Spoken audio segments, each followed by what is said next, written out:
Shalom Jemaat GBI Jerusalem. Alkitab suara hari ini terdapat dalam 1 Samuel pasal 9-12. 1 Samuel pasal 9. Ada seorang dari daerah Benyamin namanya Kisi bin Abiel bin Seror bin Bekhorat bin Avia, seorang suku Benyamin, seorang yang berada. Orang ini ada anaknya laki-laki namanya Saul, seorang muda yang elok rupanya. Tidak ada seorang pun dari antara orang Israel yang lebih elok daripadanya. Dari bau ke atas, ia lebih tinggi daripada setiap orang sebangsanya. Kisi, ayah Saul itu, kehilangan keledai-keledai betinanya.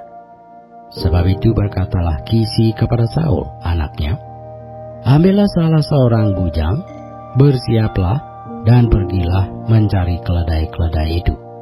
Lalu mereka berjalan melalui pegunungan Efraim, juga mereka berjalan melalui tanah Salisa, tetapi tidak menemuinya. Kemudian mereka berjalan melalui tanah Sahalim, tetapi keledai-keledai itu tidak ada. Kemudian mereka berjalan melalui tanah Benyamin, tetapi tidak menemuinya. Ketika mereka sampai ke tanah Suf, berkatalah Saul kepada bujangnya yang bersama-sama dengan dia, "Mari kita pulang. Nanti ayahku tidak lagi memikirkan keledai-keledai itu, tetapi khawatir mengenai kita." Tetapi orang ini berkata kepadanya, "Tunggu, di kota ini ada seorang abdi Allah, seorang yang terhormat, segala yang dikatakannya pasti terjadi. Marilah kita pergi ke sana sekarang juga, mungkin ia dapat memberitahukan kepada kita tentang perjalanan yang kita tempuh ini." Jawab Saul kepada bujangnya itu, "Tetapi kalau kita pergi, apakah yang kita bawa kepada orang itu? Sebab roti di kantong kita telah habis, dan tidak ada pemberian untuk dibawa kepada abdi Allah itu. Apakah yang ada pada kita?" Jawab bujang itu pula kepada Saul, "Masih ada padaku 1/4 sikal perak. Itu dapat aku berikan kepada abdi Allah itu, maka ia akan memberitahukan kepada kita tentang perjalanan kita." Dahulu di antara orang Israel, apabila seseorang pergi menanyakan petunjuk Allah, ia berkata begini, "Mari kita pergi kepada pelihat." Sebab nabi yang sekarang ini disebutkan dahulu pelihat. Kemudian berkatalah Saul kepada bujangnya itu, "Pikiranmu itu baik, mari kita pergi." Maka pergilah mereka ke kota, ke tempat abdi Allah itu. Ketika mereka naik jalan pendakian ke kota itu, mereka bertemu dengan gadis-gadis yang keluar hendak menimba air. Mereka bertanya kepada gadis-gadis itu, "Pelihat ada di sini?" Jawab gadis-gadis itu kepada mereka, "Ya, ada. Baru saja ia mendahului kamu. Cepat-cepatlah sekarang. Ia datang ke kota hari ini karena ada perjamuan korban untuk orang banyak di bukit pada hari ini. Apabila kamu masuk ke kota, kamu akan segera menjumpainya sebelum ia naik ke bukit untuk makan. Sebab orang banyak tidak akan makan sebelum ia datang, karena dialah yang memberkati korban, kemudian barulah para undangan makan. Pergilah sekarang, sebab kamu akan menjumpainya dengan segera." Maka naiklah mereka ke kota, dan ketika mereka masuk kota, Samuel yang berjalan keluar untuk naik ke bukit berpapasan dengan mereka.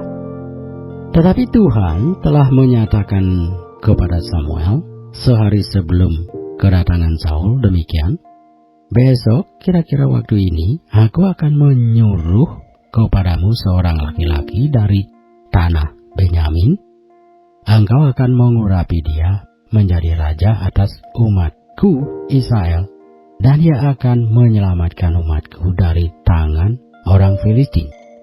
Sebab aku telah memperhatikan sengsara umatku itu, karena teriakannya telah sampai kepadaku. Ketika Samuel melihat Saul, maka berfirmanlah Tuhan kepadanya, inilah orang yang kusebutkan kepadamu itu. Orang ini akan memegang tampuk pemerintahan atas umatku. Dalam pada itu Saul datang mendekati Samuel di tengah pintu gerbang dan berkata, "Maaf, di mana rumah Peliat itu?" Jawab Samuel kepada Saul, katanya, "Akulah Peliat itu. Naiklah pendahului aku ke bukit. Hari ini kamu makan bersama-sama dengan daku. Besok pagi aku membiarkan engkau pergi dan aku akan memberitahukan kepadamu segala sesuatu yang ada dalam hatimu. Adapun keledai-keledaimu yang telah hilang 3 hari lamanya sampai sekarang, janganlah engkau khawatir, sebab telah diketemukan. Tetapi siapakah yang memiliki segala yang diingini orang Israel? Bukankah itu ada padamu dan pada seluruh kaum keluargamu?" Tetapi jawab Saul, "Bukankah aku seorang suku Benyamin, suku yang terkecil di Israel? Dan bukankah kaumku yang paling hina dari segala kaum suku Benyamin? Mengapa Bapa berkata demikian kepadaku?" Sesudah itu Samuel mengajak Saul dan bujangnya, dibawanya ke pendopo dan diberikannya kepada mereka tempat utama di depan para undangan, yang banyaknya kira-kira 30 orang. Berkatalah Samuel kepada juru masak, "Berikanlah sekarang bagian yang kuberikan kepadamu tadi dengan pesan, simpanlah ini dahulu." Lalu juru masak itu menghidangkan paha dan apa yang termasuk ke situ dan meletakkannya ke depan Saul.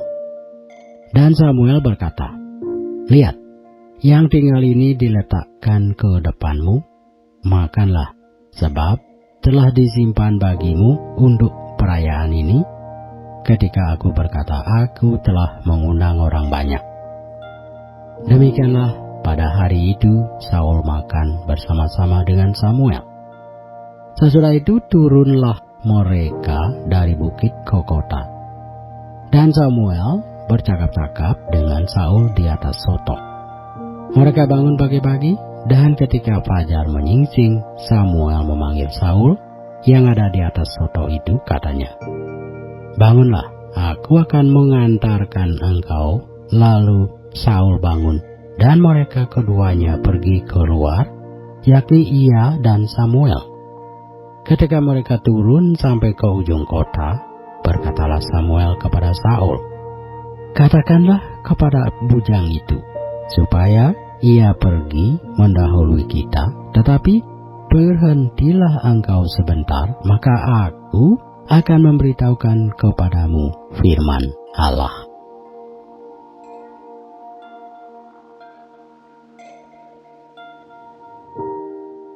1 Samuel pasal 10. Lalu Samuel mengambil buli-buli berisi minyak, dituangnyalah ke atas kepala Saul, diciumnyalah dia sambil berkata, "Bukankah Tuhan telah mengurapi engkau menjadi raja atas umatnya Israel? Engkau akan memegang tampuk pemerintahan atas umat Tuhan, dan engkau akan menyelamatkannya dari tangan musuh-musuh di sekitarnya. Inilah tandanya bagimu bahwa Tuhan telah mengurapi engkau menjadi raja atas miliknya sendiri. Apabila engkau pada hari ini pergi meninggalkan aku, maka engkau akan bertemu dengan 2 orang laki-laki di dekat kubur Rahel, di daerah Benyamin, di Selsa. Mereka akan berkata kepadamu, 'Keledai-keledai yang engkau cari itu telah diketemukan. Dan ayahmu tidak memikirkan keledai-keledai itu lagi, tetapi ia khawatir mengenai kamu, katanya. Apakah yang akan kuperbuat untuk anakku itu? Dari sana engkau akan berjalan terus lagi dan sampai ke pohon tarbantin Tabor. Maka di sana engkau akan ditemui oleh 3 orang laki-laki yang naik menghadap Allah di Betel. Seorang membawa 3 ekor anak kambing, seorang membawa 3 ketul roti, dan yang lain lagi sebuyung anggur. Mereka akan memberi salam kepadamu dan memberikan kepadamu 2 ketul roti yang akan kau terima dari mereka. Sesudah itu engkau akan sampai ke Gibea Allah, tempat kedudukan pasukan orang Filistin. Dan apabila engkau masuk kota, engkau akan berjumpa di sana dengan serombongan nabi yang turun dari bukit pengorbanan dengan gambus, rebana, suling, dan kecapi di depan mereka. Mereka sendiri akan kepenuhan seperti nabi. Maka Roh Tuhan akan berkuasa atasmu. Engkau akan kepenuhan bersama-sama dengan mereka dan berubah menjadi manusia lain. Apabila tanda-tanda ini terjadi kepadamu, lakukanlah apa saja yang didapati oleh tanganmu, sebab Allah menyertai engkau. Engkau harus pergi ke Gilgal mendahului aku, dan camkanlah, aku akan datang kepadamu untuk mempersembahkan korban bakaran dan korban keselamatan. Engkau harus menunggu 7 hari lamanya, sampai aku datang kepadamu dan memberitahukan kepadamu apa yang harus kau lakukan. Sedang ia berpaling untuk pergi meninggalkan Samuel, maka Allah mengubah hatinya menjadi lain. Dan segala tanda-tanda yang tersebut itu terjadi pada hari itu juga. Ketika mereka sampai di Gibea, dari sana, maka bertemulah ia dengan serombongan nabi. Roh Allah berkuasa atasnya, dan Saul turut kepenuhan seperti nabi di tengah-tengah mereka. Dan semua orang yang mengenalnya dari dahulu melihat dengan heran bahwa ia bernubuat bersama-sama dengan nabi-nabi itu. Lalu berkatalah orang banyak yang satu kepada yang lain, apakah gerangan yang terjadi dengan anak Kisi itu? Apa Saul juga termasuk golongan nabi? Lalu seorang dari tempat itu menjawab, siapakah bapa mereka? Itulah sebabnya menjadi peribahasa, apa Saul juga termasuk golongan nabi? Setelah habis ia kepenuhan seperti nabi, pulanglah ia. Dan paman Saul berkata kepadanya dan kepada bujangnya, dari mana kamu? Jawabnya, mencari keledai-keledai itu, tetapi ketika tidak terlihat, maka kami pergi kepada Samuel. Kemudian paman Saul itu berkata, coba ceritakan kepadaku apa yang dikatakan Samuel kepada kamu. Kata Saul kepada pamannya itu, terus saja diberitahukannya kepada kami bahwa keledai-keledai itu telah diketemukan. Tetapi perihal menjadi raja yang telah dikatakan Samuel kepadanya tidak diceritakan kepadanya.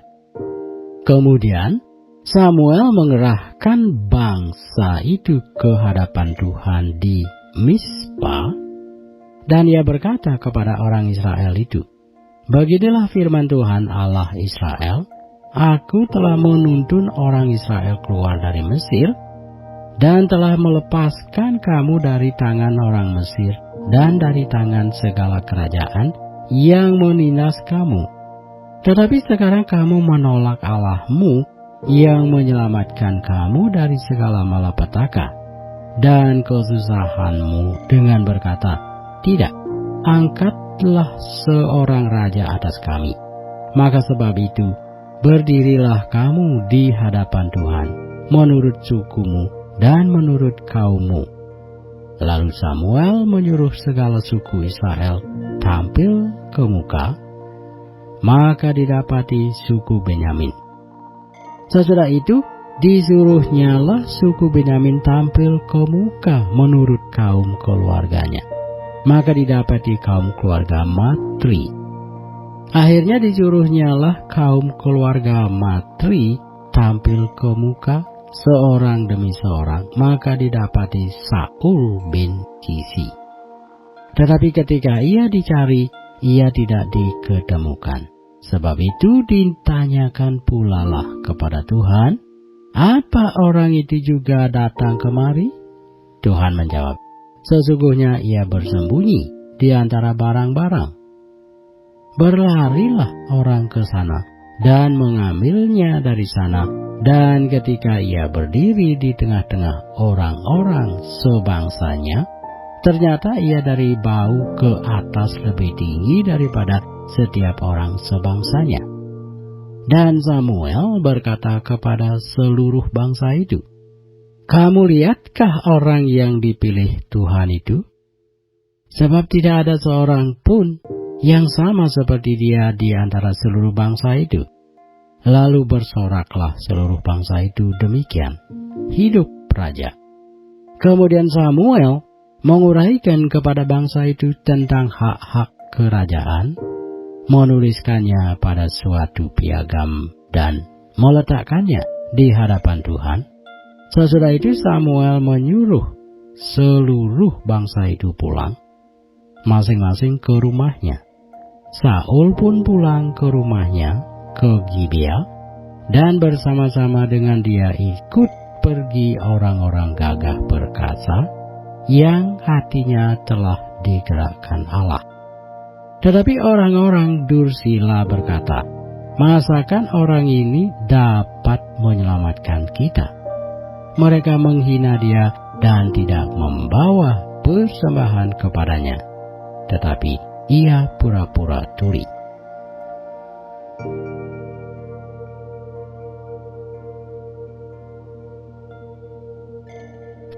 Satu Samuel pasal 11. Maka Nahas, orang Amon itu, bergerak maju dan berkemah mengepung Yabesi Gilead. Lalu berkatalah semua orang Yabesi itu kepada Nahas, "Adakanlah perjanjian dengan kami, maka kami akan takluk kepadamu." Tetapi Nahas, orang Amon itu, berkata kepada mereka, "Dengan syarat inilah aku akan mengadakan perjanjian dengan kamu, bahwa tiap mata kananmu akan kuculik, dengan demikian aku mendatangkan malu kepada segenap orang Israel." Para tua-tua Yabesi berkata kepadanya, "Berilah kelonggaran kepada kami 7 hari lamanya, supaya kami mengirim utusan ke seluruh daerah Israel, dan jika tidak ada seorang pun yang menyelamatkan kami, maka kami akan keluar menyerahkan diri kepadamu." Ketika para utusan itu sampai di Gibea Saul dan menyampaikan hal itu kepada bangsa itu, menangislah bangsa itu dengan suara nyaring. Saul baru saja datang dari padang dengan berjalan di belakang lembunya, dan ia bertanya, "Ada apa dengan orang-orang itu sehingga mereka menangis?" Mereka menceritakan kepadanya kabar orang-orang Yabesi itu. Ketika Saul mendengar kabar itu, maka berkuasalah roh Allah atas dia, dan menyala-nyalalah amarahnya dengan sangat. Diambilnyalah sepasang lembu, dipotong-potongnya, Lalu potongan-potongan itu dikirimkannya ke seluruh daerah Israel dengan perantaraan utusan. Pesannya, siapa yang tidak maju mengikuti Saul dan mengikuti Samuel, lembu-lembunya akan diperlakukan juga demikian. Lalu Tuhan mendatangkan ketakutan kepada bangsa itu, sehingga majulah mereka serentak. Ketika Saul memeriksa barisan mereka di Besek, maka ada 300.000 orang Israel dan 30.000 orang Yehuda. Kepada para utusan yang datang itu dikatakan, beginilah kamu katakan kepada orang-orang Yabesi Gilead, besok pada waktu panas teriknya matahari akan datang bagimu penyelamatan.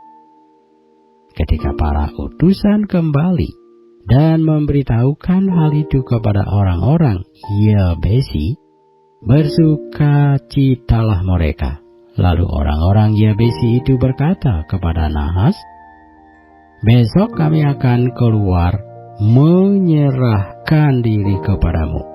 Maka bolehlah kamu lakukan terhadap kami apapun yang kamu pandang baik. Keesokan harinya Saul membagi rakyat itu menjadi 3 pasukan. Mereka itu masuk ke tengah-tengah perkemahan musuh pada waktu kawal pagi dan memukul kalah orang-orang Amon sebelum hari panas. Dan terserak-seraklah orang-orang yang lolos itu, sehingga di antara mereka tidak ada tinggal 2 orang bersama-sama. Lalu berkatalah bangsa itu kepada Samuel, siapakah yang telah berkata, masakan Saul menjadi raja atas kita? Serahkanlah orang-orang itu supaya kami membunuhnya.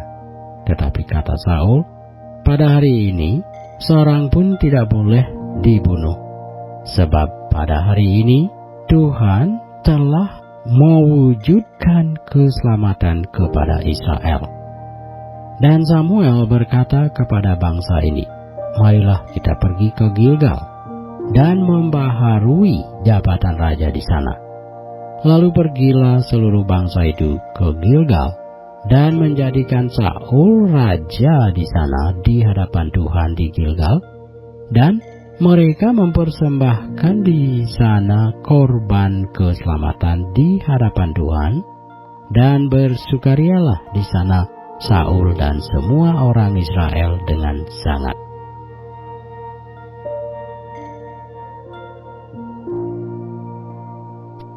Satu Samuel pasal 12. Berkatalah Samuel kepada seluruh orang Israel, telah kudengarkan segala permintaanmu yang kamu sampaikan kepadaku, dan seorang raja telah kuangkat atasmu. Maka sekarang raja itulah yang menjadi pemimpinmu, tetapi aku ini telah menjadi tua dan beruban, dan bukankah anak-anakku laki-laki ada di antara kamu? Akulah yang menjadi pemimpinmu dari sejak mudaku sampai hari ini. Di sini aku berdiri, berikanlah kesaksian menentang aku di hadapan Tuhan dan di hadapan orang yang diurapinya. Lembu siapakah yang telah kuambil? Keledai siapakah yang telah kuambil? Siapakah yang telah kuperas? Siapakah yang telah kuperlakukan dengan kekerasan? Dari tangan siapakah telah kuterima sogok, sehingga aku harus tutup mata? Aku akan mengembalikannya kepadamu. Jawab mereka, engkau tidak memeras kami, dan engkau tidak memperlakukan kami dengan kekerasan, dan engkau tidak menerima apa-apa dari tangan siapapun. Lalu berkatalah ia kepada mereka, Tuhan menjadi saksi kepada kamu, dan orang yang diurapinya pun menjadi saksi pada hari ini, bahwa kamu tidak mendapat apa-apa dalam tanganku. Jawab mereka, dia menjadi saksi. Lalu berkatalah Samuel kepada bangsa itu, Tuhanlah saksi yang mengangkat Musa dan Harun dan yang menuntun nenek moyangmu keluar dari tanah Mesir. Maka sebab itu berdirilah supaya aku bersama-sama dengan kamu berhakim di hadapan Tuhan mengenai segala perbuatan keselamatan Tuhan yang telah dikerjakannya kepadamu dan kepada nenek moyangmu. Ketika Yakub datang ke Mesir dan nenek moyangmu berseru-seru kepada Tuhan, maka Tuhan mengutus Musa dan Harun yang membawa nenek moyangmu keluar dari Mesir dan membiarkan mereka diam di tempat ini. Tetapi mereka melupakan Tuhan Allah mereka, dan ia menyerahkan mereka ke dalam tangan Sisera, panglima tentara di Hasor, dan ke dalam tangan orang Filistin dan Raja Moab yang berperang melawan mereka. Mereka berseru-seru kepada Tuhan, katanya, kami telah berdosa, sebab kami telah meninggalkan Tuhan dan beribadah kepada para Baal dan para Asitoret. Maka sekarang lepaskanlah kami dari tangan musuh kami, maka kami akan beribadah kepadamu. Sesudah itu Tuhan mengutus Yerubbaal, Barak, Yefta, dan Samuel, dan melepaskan kamu dari tangan musuh di sekelilingmu, sehingga kamu diam dengan tentram. Tetapi ketika kamu melihat bahwa Nahas, Raja Bani Amon, mendatangi kamu, maka kamu berkata kepadaku, tidak, seorang raja harus memerintah kami. Padahal Tuhan Allahmu adalah rajamu. Maka sebab itu lihat, itu raja yang telah kamu pilih, yang kamu minta. Sesungguhnya Tuhan telah mengangkat raja atasmu. Asal saja kamu takut akan Tuhan, beribadah kepadanya, mendengarkan firman-Nya, dan tidak menentang titah Tuhan, dan baik kamu maupun raja yang akan memerintah kamu itu mengikuti Tuhan Allahmu. Tetapi jika kamu tidak mendengarkan firman Tuhan dan kamu menentang titah Tuhan, maka tangan Tuhan akan melawan kamu dan melawan rajamu. Sekarang tinggallah berdiri dan lihatlah perkara yang besar yang akan dilakukan Tuhan di depan matamu ini. Bukankah sekarang musim menuai gandum? Aku akan berseru kepada Tuhan supaya Ia memberikan guruh dan hujan. Lihatlah dan sadarlah bahwa besar kejahatan yang telah kamu lakukan itu di mata Tuhan dengan meminta raja bagimu. Lalu berserulah Samuel kepada Tuhan. Maka Tuhan memberikan pada hari itu guruh dan hujan, sehingga sangat takutlah seluruh bangsa itu kepada Tuhan dan kepada Samuel. Berkatalah seluruh bangsa itu kepada Samuel, berdoalah untuk hamba-hambamu ini kepada Tuhan Allahmu, supaya jangan kami mati. Sebab dengan meminta raja bagi kami, kami menambah dosa kami dengan kejahatan ini. Dan berkatalah Samuel kepada bangsa itu, jangan takut, memang kamu telah melakukan segala kejahatan ini, tetapi janganlah berhenti mengikuti Tuhan, melainkan beribadahlah kepada Tuhan dengan segenap hatimu. Janganlah menyimpang untuk mengejar dewa kesia-siaan yang tidak berguna dan tidak dapat menolong, karena semuanya itu adalah kesia-siaan belaka.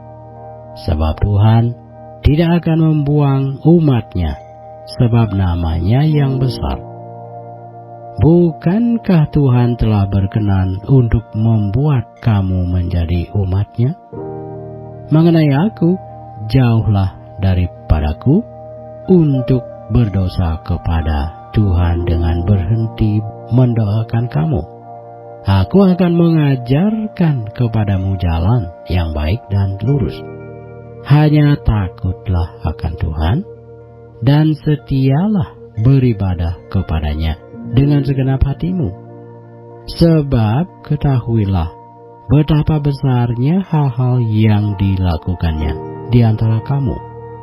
Tetapi jika kamu terus berbuat jahat, maka kamu akan dilenyapkan, baik kamu maupun rajamu itu.